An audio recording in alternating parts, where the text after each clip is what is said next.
All right, we'll move on to Alabama versus Ole Miss. This is at Mississippi. Everyone's saying this is going to be the first 3-loss team for Alabama coming up in a long, long time. I 100% agree. I think Ole Miss takes this game home in Mississippi. I think Alabama shook. Wow. And this is going to be a 3-loss team for Alabama. We are seeing the tide shift, right? We're now going from Saban to Kirby Smart. That's where we're going here. Give me Ole Miss to take this victory home. Barrett, what do you think? Wow. No way. Nope. Nick Saban's going to roll in there and beat the brakes off Ole Miss's garbage. Come on, man. You're smarter than this. I'm telling you, the tide is turning. Brian Kelly enters the SEC, and you mean to tell me that Tennessee randomly rises to the top of the ranks? LSU, he takes LSU and turns them into a top, what are we looking at? Top 7 team in the college football playoffs now? We're looking at teams like Ole Miss, who just lost Levy to OU, and they're still producing at a high level on offense. SEC is getting wild, and we're seeing that everybody's finally catching up to Nick Saban, and the tide is finally shifting. Kirby Smart is going to be running the SEC probably for the next 5 to 10 years with Georgia. Yeah, nah. Seth, what do you think here? Alabama or Ole Miss? Well, I was trying to go in here and look at what you said. They're amazing offense. I mean, they did have 37.4 points. So that's best for 16th to the 131 in the FBS. But it doesn't matter. Nick Saban, you had them boys going hard this week. He's probably pretty pissed off. I don't think Jackson Dart would no miss. I love some Lane Kiffin because he's funny as hell. But I don't think he gets it done this year. I think Alabama rolls in there, takes care of business because it's Alabama. This is what you're supposed to do. You have Bryce Young, you have Will Anderson, arguably 2 top 3 players on both sides, or on the side, on the respective side of the ball in the country. So they're going to go in there and they're going to get the job done. I like it. Ole Miss 3rd in rushing in FPS or in college football. Do the same thing, but just pointing that out. 3rd in rushing. Run the ball. Oh, see, yeah. And I know Jackson Dart's not the guy. He stinks. They run the crap out of the ball. They have a 1,000-yard rusher right behind them. They got a 600-yard rusher. I mean, 27 total touchdowns on the ground this year. They're looking pretty solid. And Jackson Dart, and he runs. Jackson Dart gets out. I'm telling you, this is one of those games where we finally see Saban take a 3-loss season. It's great, but Ole Miss's strength of schedule sucks. Yeah, their early schedule is super sus. Their victory over number 7 Kentucky at the time was very solid. The LSU loss kind of womp. The Texas A&M win by a field goal. Come on, you can do better than that. But it's like, man, this is fraudulent, if you ask me. When they played, they got their heads caved in. Yeah, give me Alabama. Easy P, dude. Come on, man. What are we even doing here? Then we roll into North Carolina, who is playing at Wake Forest. Wake Forest after an L from North Carolina State last week. Wake Forest still favored 3.5 over North Carolina here. I don't understand this line. I think North Carolina is going to be one of those teams that's going to take home the ACC. Give me North Carolina to win this game. I don't see any who, what, where, why situation why Wake Forest is favored 3.5 in this contest. North Carolina to take this victory home easy. Seth, what do you think? Yeah, I don't see Wake has. I think they've lost 2 in a row at this point. Drake May should obviously. I think Drake May should be a Heisman favorite. I mean, he's doing what he needs to do. Yeah, I don't see a way that that Wake Forest can win this game. Sam Hartman's a good quarterback, but North Carolina is a little bit different. Carried by their offense, carried by the quarterback, and their amazing wide receivers. So give me North Carolina. Barrett, what are your thoughts here? Wake Forest is on a 2-game skid right now. 2-game skid. Losing to Louisville and North Carolina State. But Drake May is a bad man. He's looking crazy good. And he's a freshman. Drake May is, if he doesn't transfer out, North Carolina's looking at a Heisman Trophy winner probably in the next 2 years with this kid. Give me North Kakalaka, dude.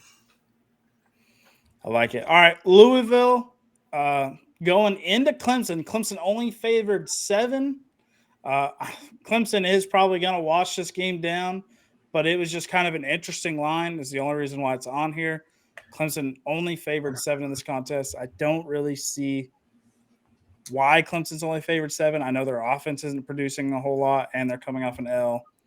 But Louisville is 6-3. They're not one of the best, not like a crazy – well, I'm wrong. They're 23 yards of offense, better than Clemson. 30 points per game, just 4 points less than Clemson. Give up less points per game than Clemson. Have better rushing and 10 yards less passing. Fuck me. Louisville might take this game home, boys. I don't know. I'm kind of shaking on it now. Seth, what do you think? No. Sorry. Malik Cunningham has his days, but Clemson's a little bit different. If you don't think they're going to be fired up as a loss, it's the same thing as Alabama. You know, they're going to practice hard. It's in Death Valley. They're going to contain the runner in Malik Cunningham. They're going to give Louisville an L. This is a bounce-back game for them.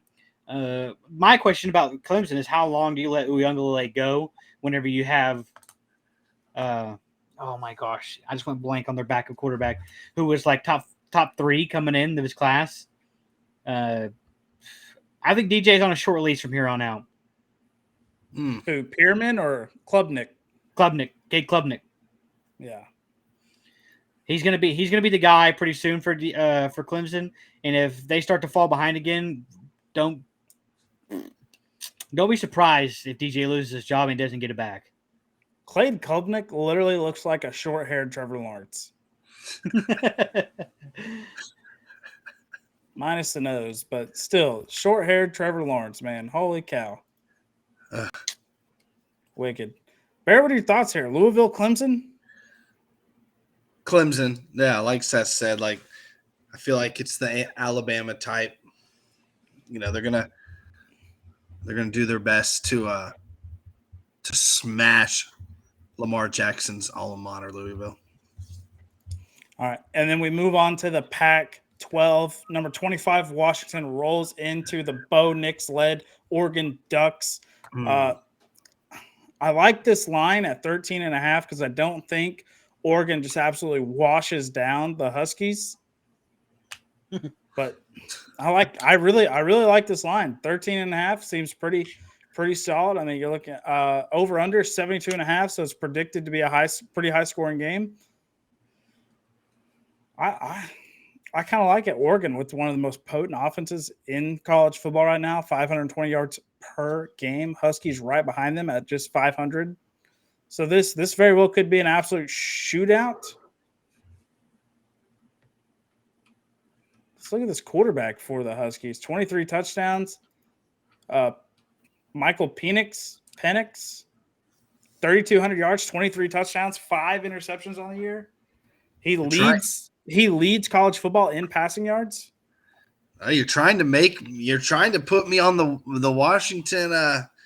Look, I'm going Oregon all day, right? I think Oregon's the 4th best team in college football.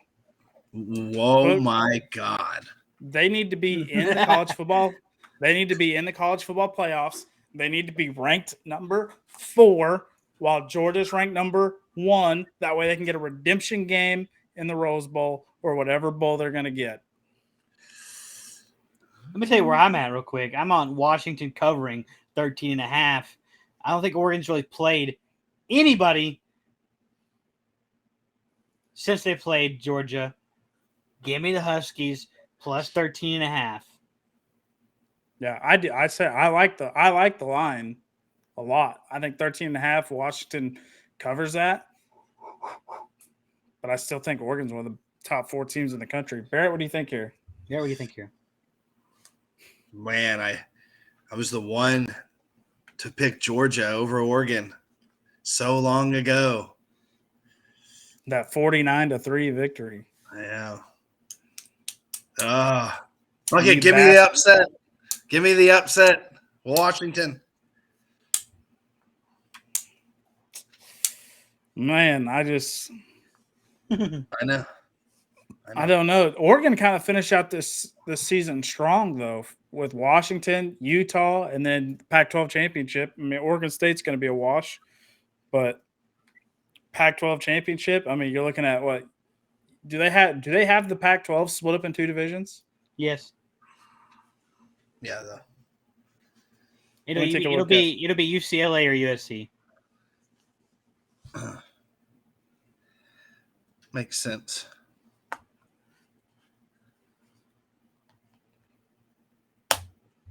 Do they? No, they don't. I don't see the Pac-12 split up in 2 divisions. Is it one? Yeah, it says it's just one division. They just don't play every game or play every team? Yeah. Dumbass Pac-12. So it's probably gonna be USC versus Oregon, and that'll determine. I mean, they're both pretty high ranked. Winner of that one gets in. Not so fast, hot shot. USC still has to go through 2 teams to get to the Pac-12 championship. That's true. That's going to be the UCLA Bruins, who I think are going to beat them next week. And, well, Notre Dame's on their conference, but they will. I think they'll lose Notre Dame too. So I think thought it'll be USC already played UCLA. Nope, not yet. They play them next week in a battle of the top 15 teams, probably. Wow. Yeah, UCLA 1 loss, USC 1 loss. USC only been tested 1 time, and that was versus Utah, and they lost. Yep. And then like I said, they finished the season off with Notre Dame, who is rolling right now. Yeah, they are. So Seth might be onto something here. I like it, dude. USC, they ain't getting in. Give it to Oregon, baby. Give it to Oregon, baby. UCLA, Chip Kelly. Yeah, we don't want USC in their first fucking year, dude. That would just